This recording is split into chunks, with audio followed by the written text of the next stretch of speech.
Good morning again. This is Rabbi Shlomo First. I'm temporarily substituting for Rabbi Reuven Lever, who's taking care of some important business for the Yeshiva. This is his Gemora Shir in Bava Kamma, Daf Mem Bava Medeis, Machlokas Rav and Shmuel, about whether we're holding the moment Acharoiv, the Davke the moment, or that's let me put it this way, that Rav holds that we hold in the moment both in Isser and in Momon, and Shmuel says no, it's Davke by Isser we hold in the moment of holding after a row, and by Momon we're not holding the after a row. And now we're going to bring our Mishnah as a support to one of these two opinions, Rav and Shmuel, and that's one of the things we'll try and determine for ourselves which support it's going to be. That will bring us to the Gemora about 10 lines down. Tanya Name Hoche. You have it there. We did a little bit this yesterday. We'll have the spot there. First word online, 3 words are Tanya Name Hoche. And we learn likewise as such. Yeah, who would like to begin to do a little bit reading? Roy, you like to read first? Sure, go ahead. I managed yesterday, so I was the kapara yesterday, so you did much better than me. yeah, no, but you know what? Since I went through with the Bav's help, it gave me a lot of satisfaction because there was more Hebrew than Aramaic. This is a Mishnah, actually, before your Mishnah said, you would expect that more easily than That's correct. Go ahead. Tanya Nami Hoche is taught similarly in the Torah. This is similarly. Now the question is similar to who? Now I would just say, if this is following this statement of Shmuel, I would say this is a support to Shmuel. Not only that, I might even go so far to say that maybe Shmuel's even saying this himself. Shmuel could be, in fact, quoting a Bryce to prove his point, but it's not definitively that way, the pshat in the Gemora, but could say a pshat like that, perhaps.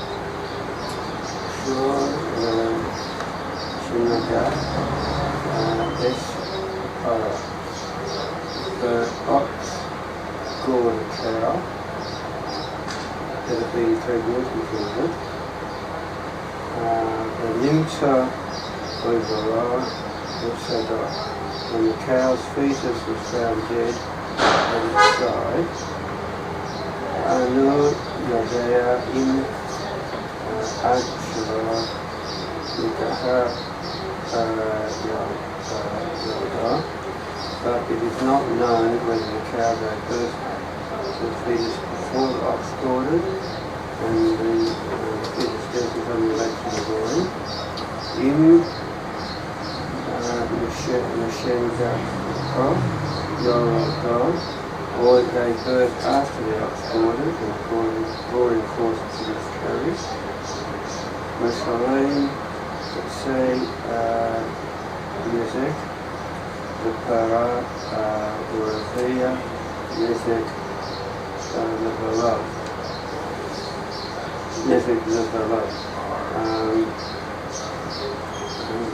the owner of the ox must pay half damages per cow and 1/4 damages for the offspring. Divrei Sumkas. Divrei Sumkas. These are the words of Sumkas.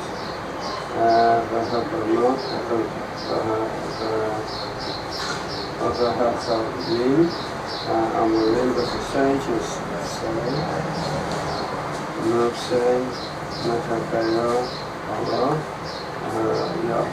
the one seeking to exact payment on this fellow is the burden of proof.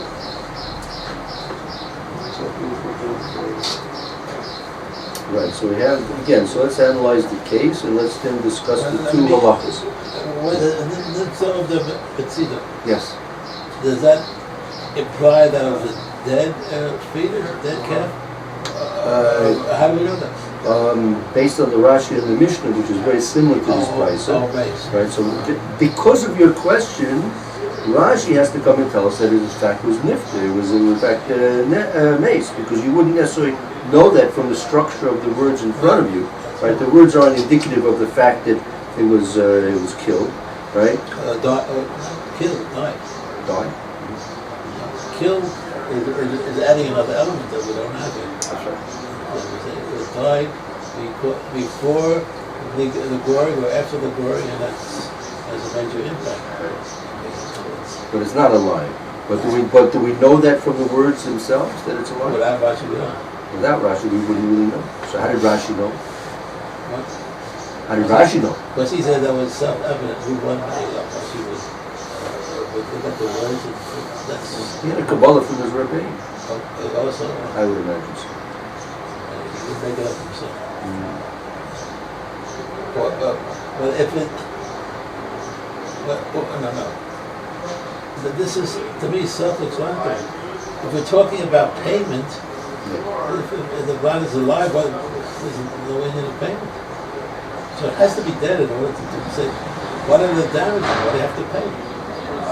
So if you look at the whole context of the Mishnah or the Brisa, then again, what are you paying for? If it's alive, there's nothing to pay for. So you're forced to say that it died. So why does Rashi have to tell us then? What?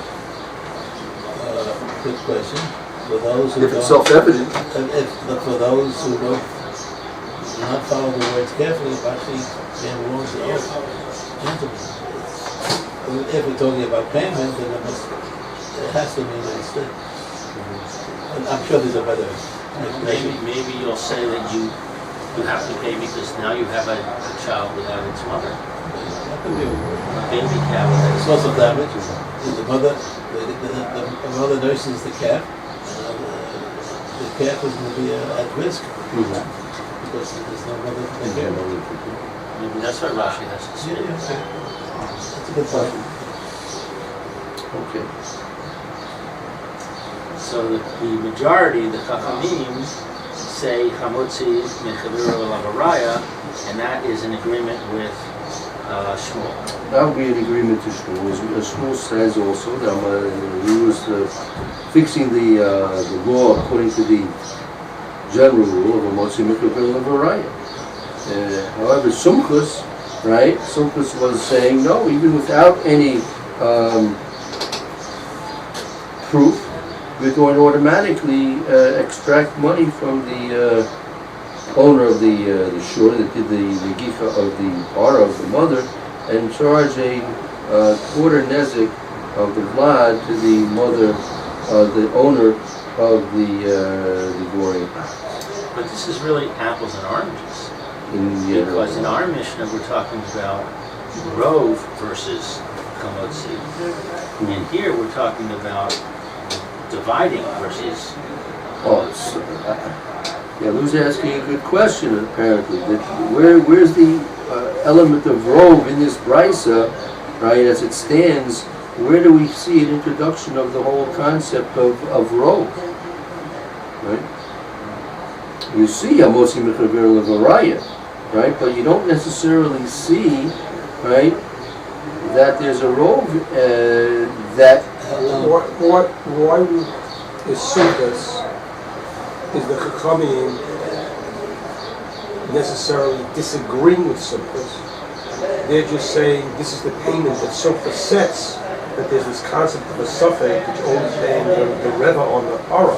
Right. And yet the Chachamim are now saying even to get that Reva, you need to bring the Raya. Okay. So it doesn't necessarily mean that Sukkos is contradicting the Chachamim. The Chachamim are just coming further, saying even to get that half payment of the original and the quarter payment that you'll need that. Otherwise, you have to bring some sort of a proof anyway that it was your cow that did it. That your ox is the one that killed my cow or my vlad. You need some kind of proof, something, some level. That we know. The fact that that doesn't seem to be contested. The fact that the shore gored the ox. That seems to be agreed upon according to everybody, right? The question is about the vlad. We don't know if the vlad is was born before or after, or because of the scoring or not. That's what we have a question about. But we can't say what Phil said, because Right. if you bring a proof, then you're either going to pay a quarter, or you're going to pay zero, depending on whether you proved it or not. But what they're Wait, no, saying but- is you pay an eighth. Wait a second. Sumka says an eighth. We're not doing something since we The said. Chachamim are saying zero or a quarter. Right, it doesn't say any percentages there. And even then, the question is, why are we saying 0 or a quarter? Why shouldn't, if he brings proof, It it does could be up say, there. it does say percentages. It says quarter damages. Right, it But doesn't he say goes 8. for it. Doesn't say 8. It just says quarter. Doesn't say 8. It says quarter. So the But question, it comes out to be an eighth because it's half of whatever. no, but why should it even be the quarter? If he's bringing proof, why It shouldn't he wouldn't get? be. It would be either half or zero. Right. So So you it's not can't- even him. So you have to say that the Chachamim are disagreeing with Right. Sumkas. Simple as saying we have a suffix, we're not even going to investigate, you're saying. The Chachamim is saying we do investigate, and then it will either be half of the, because you do own the full Vlad, or 0 because you don't have anything to do with the Vlad. Right? So it's not the eighth, the half is 0 or a quarter. Okay, so again, how is this true enough? But how is this answering our original question? Well, he's only, it's trying to say that at the end, that the Chachamim are agreeing with Shmuel about that Hamotzi Mechivera, that's how it's trying to use that as its support. Here's another case of Hamotzi Mechivera. Yeah, well, look, again, that's that. In theory, everyone's going to agree with the general principle of Moshe Mikvah Raya, except, however, if you can have a rove, according to Rav, right? If you can have a rove, right? The rove is taking place is Uriah. He's using the rove to be Motzi Mammon because the rove will act as a proof that the money should move from one party to the next, right? So the fact that proof needs to be made to extract money, everyone agrees to that basic principle. The question is, what degree of proof do you need? Shmuel would say you have to bring a raya, actual proof, through Eidim, whatever it may be. And Rav says, no, we can rely on less of a definitive proof, that of a rove. A rove is also a proof, it's an indication of what occurred, and that we can use as a proof to extract money, what's in the Kabbalah of a raya, right? So where in this case do you see a proof? Now, what are we coming to prove over here? That we say a Motzi Mechavil Varaya? Even Rav says you can say a Motzi Mechavil Varaya, but Rav would tell you that Rove is also in my book a proof. And Shmuel says nothing doing. That only exists by Isser, right? That Isser, when you're not taking money away from somebody, right? By Isser, when you're not taking money away from somebody, right? That's when you can go and use a robe. Although I'll tell you, right? I'll tell you that if the robe is going to pass in case of Isser Beheter, there'll be Dini Momentus involved with that too. Every time that you don't have a robe and you have to say that the question in front of you in terms of the kashrus of what we're talking about, perhaps, that's going to be involving money. The owner's going to lose money.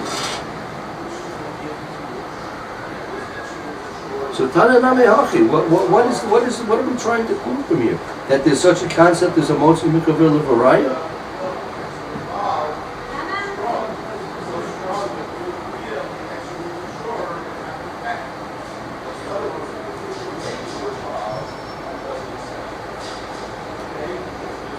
Okay, I'm not sure myself. I'm still trying to work that through.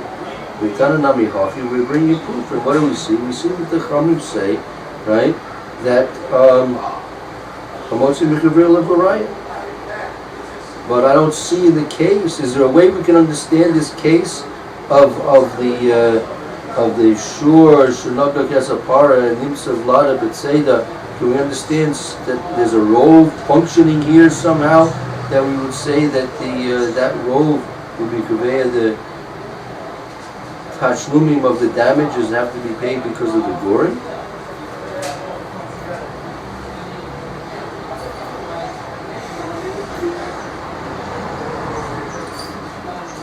Okay, I'm not sure, I don't know. I have to work this out a bit better. I'm not convinced that we have a full understanding of what the Gemara's attempt to bring a proof to. Apparently it's a proof for Shmuel. Tanenami Hoki.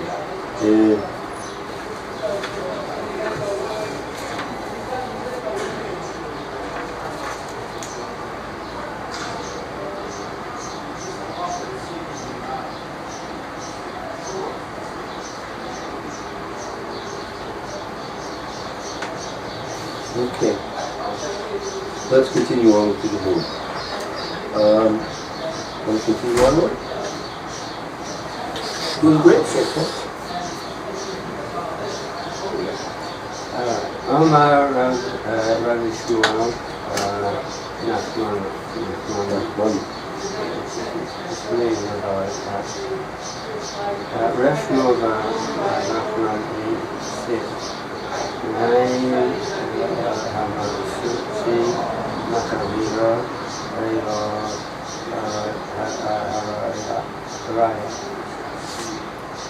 where do we derive the principle that one seeking to exact payment from his fellow bears the burden of proof?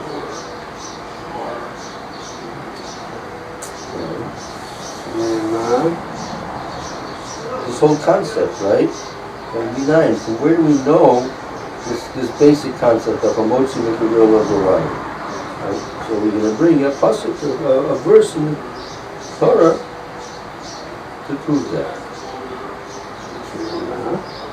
Megal Devarim Gesh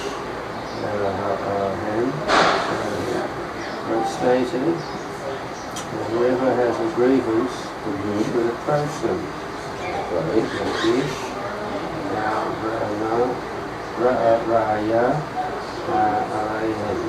This means that the plaintiff who has a grievance should present them, which means the judges, a proof.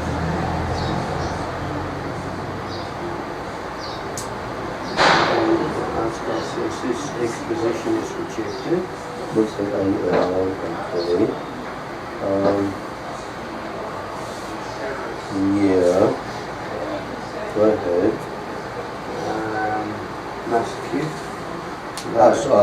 So okay. So that. This is the beginning of the rejection because it's going to be a question, right? So again, just to review, Amar Shmuel Bar Nachmani. From where do we know what's the very otherwise? The pasuk says, "Li Bal Divine Yigash Tokim Yigash Lo Tokim." Like you said, the one who's the plaintiff who's complaining, Yigash, he shall come forth to the judges and approach the judges, and so he's the one that's coming forward with his complaint, but that's not going to be mostly anything until he brings a proof. He can bring his complaint to make his claim, but the claim is going to be ineffective until he actually brings a proof. Okay.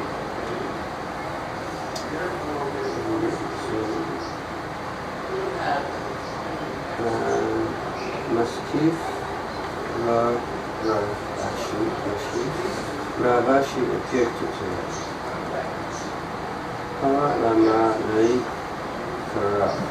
Why do I need a verse for this principle?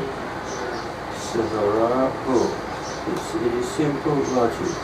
So that's the kasha. The kasha is, right, that Ravashi is asking a question on Shmuel Bar Nachmani. Shmuel Bar Nachmani again brought up a proof from a verse, right? Rashi says I can do without the verse, and just by strength of logic, I can prove that this is the point. Okay, what's the logic?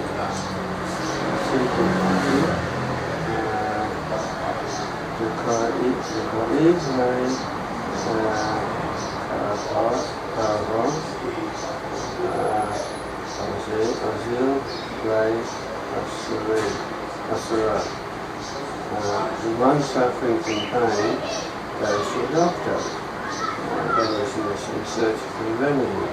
Similarly, one who's distressed, this is the article notes to you. Similarly, one who is distressed by an outstanding claim that he has against his Outstanding pain, right? Claim, outstanding claim. Somebody who's distressed by an outstanding claim. So, if you're in pain, you go to a doctor. Right. So, in the same way, one who is distressed by an outstanding claim that he has against his fellow obviously bears the burden of inducing the court to act upon him. So you have a proof here that doctors don't make house calls, right? Right, Rav Aaron? We have a proof from the Gemora that doctors don't make house calls. Isn't there anything of Geneva Shena? Oh, Geneva Shena. Geneva Shena. I could quote the double quote scriptures if it's over. Yeah? How do you like that? What do you say, Roy? You think there's proof that doctors shouldn't make house calls? I was napping, and the Rabbi woke me up with a question, and I said there is an Indian that you're not supposed to steal a person's sleep. Oh, right. So I don't know how do you get the Talmud to pay attention when he's napping? So it's a big, difficult question. You have to be a very illustrious rabbi to figure out when to do it. Well, not. I thought you'd be interested in this Gemora. I thought you'd be more interested in this Gemora than you sleep. So When you came here, you relinquished your rights. Oh yeah, well, I heard that the whole morning. That's going to confuse me too. the Gemora makes a statement. Let's do this statement of the Gemora. Okay, so Right? The Gemora says like this, that Rav Asi, in asking a question, says, "Lamali cry." I don't need a pasuk from Moshe Mikra Levoraya. Svoru, it's a svara. The ke'evle ke'ava azle asya. The person has a pain, he goes to the doctor. The person has a case. So I want to bring a proof that doctors, right, with the Torah, don't make house calls. It could work the other way. They work the other way. The key is the doctor can make the house calls. The point of the matter is the person somehow has to initiate something. Either if he's not going to the doctor, he can call somebody to bring the doctor to him. But he can't. The doctor doesn't know the guy's in pain unless he makes first contact with the doctor. Oh, so Home or It away. says Azil. I know he goes, but Asya. well, so we can say I calls for the doctor. It doesn't go and say call for the doctor. Azil means to go. Right, I understand, but the concept is the doctor's not going to just naturally walk around the house. Do you need a doctor today? Someone with a pain is the one who has to make contact with the doctor. I understand. It's quicker to go to the doctor if he's capable of going to the doctor. If he's not capable of going to the doctor, then you have the doctor come to him. So what do we see about this basic story? The guy's got a claim against somebody. You go to Beis Din and file your claim. Don't expect Beis Din to know to come to you. Okay, so that all we see is there's a file. He's filing his claim in Beis Din. But where do you see that he has to bring a proof? From this svara, where do we see they have to bring a proof? It's not saying it's a proof. That's why the svara is why you don't need the pasuk. He's trying to say, right. Why don't you need the pasuk? You don't need the pasuk. Why do you need the pasuk? Because you can take care of it. He knows you can take care of it. You don't need a pasuk to tell you if he's got a complaint, go to the Beis Din. Of course you've got a complaint, go to the Beis Din. It should be obvious you have a complaint, go to the Beis Din. Right. So, but That's what are we that's trying to do? Why should it? How much I think we got to a side point out of what we were at. And the side point is, right, you got to take care of it. So the question is, and the question is, this is the claimant is the one who has to be the person who's going to doctor. Okay, that's what Rashi said. The Bava Devarim, the one who has the claim is the person who has to go to the Beis Din. Right, but I think what we call is the Ikas Chasim is safe. But the whole main point is lacking over here. The way you see he has to bring a proof. I mean, again, we're It's trying. going under the assumption you still have to give a proof. But the whole question is minayin. Where do we know? You can't assume that don't assume what you want to prove is assumed. You're assuming what you want to prove is assumed. If you bring a pasuk, okay, fine. Bring a pasuk. You see the pasuk is a proof. But to say it's a svara, but inherent in this in your logic is the assumption of what you want to prove. I understand I your have a question. different chiddush. I don't have an answer. I understand your question very well. To me, the thing is that you go to the doctor for a refuah. You go to a doctor for a refuah. Right. For healing. The first of the healing is in the Shemayim, and there's another person said, the best doctor belongs in Gehenna, which we need a little explanation. Because if they think that they can do it all because of their car, healthy, disability, it's my abilities, because I went to medical school, I know how to heal people. That is where they belong in Gehenna, because it's all B'dei Shemayim. The Gemora says you go to the doctor, that's nothing.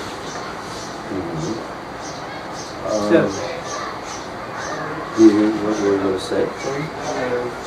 So what we're saying here is that Rav Ashi is objecting to this point that we should present the judges with proof, the reclamatory, because it's an obvious thing. So the question then is, why did we say this? He's asking. Why he's asking to Shmuel Bar Nachmani, why are you relying on the necessity of a verse, of a pasuk? Right? We can eliminate the need for the pasuk.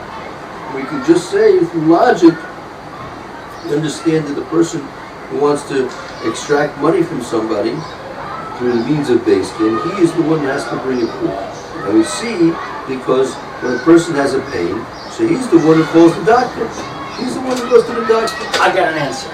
Oh, okay. So we look back at Rav Shmuel Bar Nachmani. Yeah. What does he say? He says,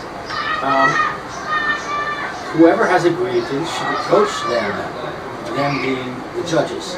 Okay. That's his proof, right? But where does that prove that they have to bring a proof?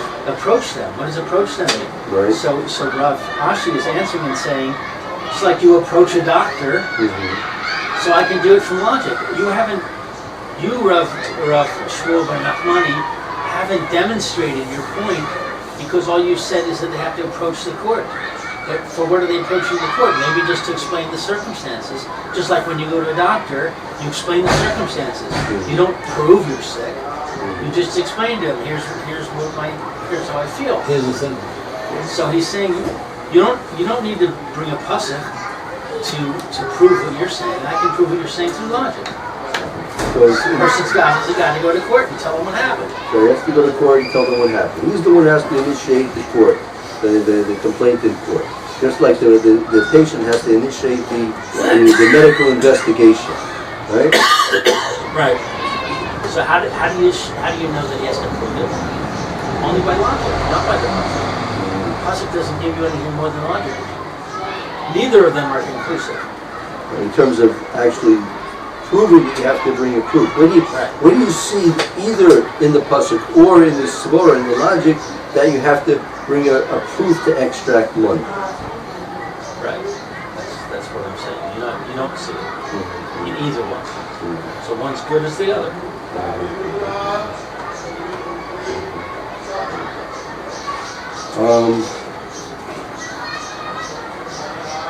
Just a second.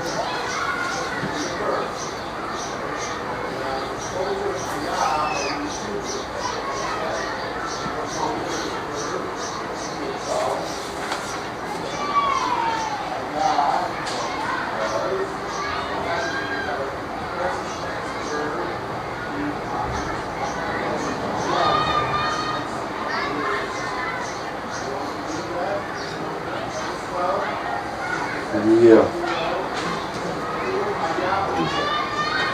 Okay.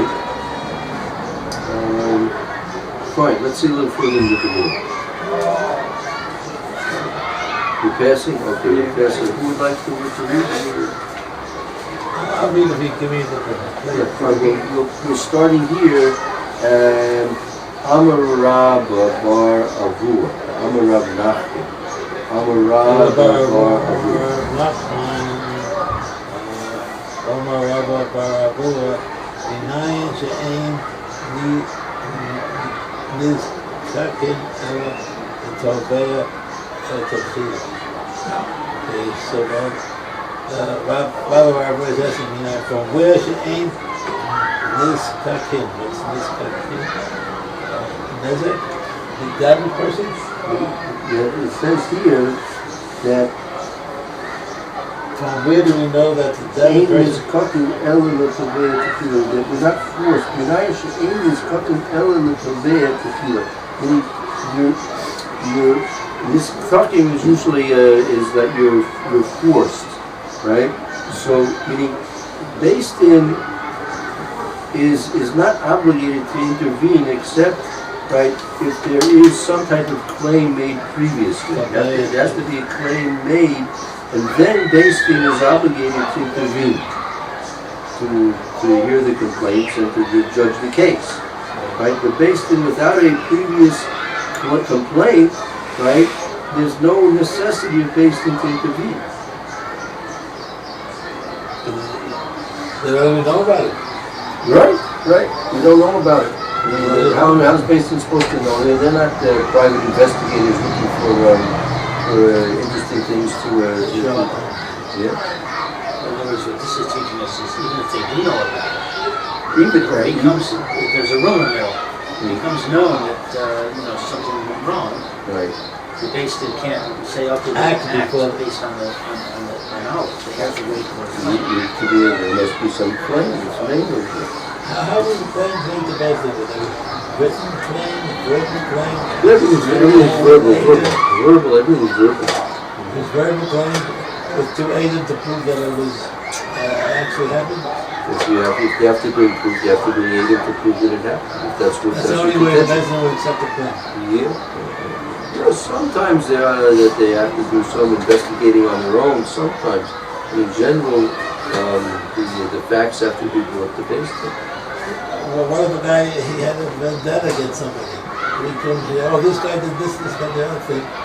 Bezdin is not going to accept it until he brings proof and agent. Can't believe Lashon Hara. Lashon Hara, you can't believe Lashon Hara.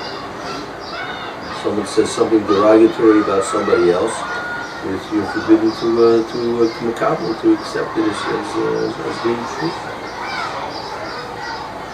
In fact, you have to say, what's this fellow doing? He's the Russian, he's the one who's talking Russian. Bezdin has to investigate what's his agenda, why is the facts of. You should really state that beforehand. Not only that, according to Rabbeinu Yonah, Lashon Hara, Avat Lashon Hara is as follows: that if a person, let's say you know somebody is doing something detrimental to himself, right? And so you want to go tell his father, you want to tell his Rebbe, his wife, so you're forbidden to go and tell any of these other people, third parties, until you've attempted to tell the person himself, and he has not accepted your attempt to improve his behavior in one way or another.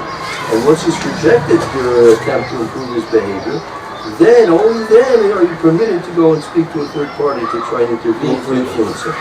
You know that you, unless it's perhaps so absolute that you know you're going to have no influence on him whatsoever, right? No influence on whatsoever. Then perhaps maybe you can go directly to a third party. But if you have any hope to be influential upon this person to try and improve his improper behavior, whatever it may be, so you have to approach him on your own. And then if that fails, then you're permitted to go to tell somebody else. But if you go to tell a third party without intervening on your own beforehand, that's Lashon Hara. Avat Lashon Hara. We're going to call it Avat Lashon Hara.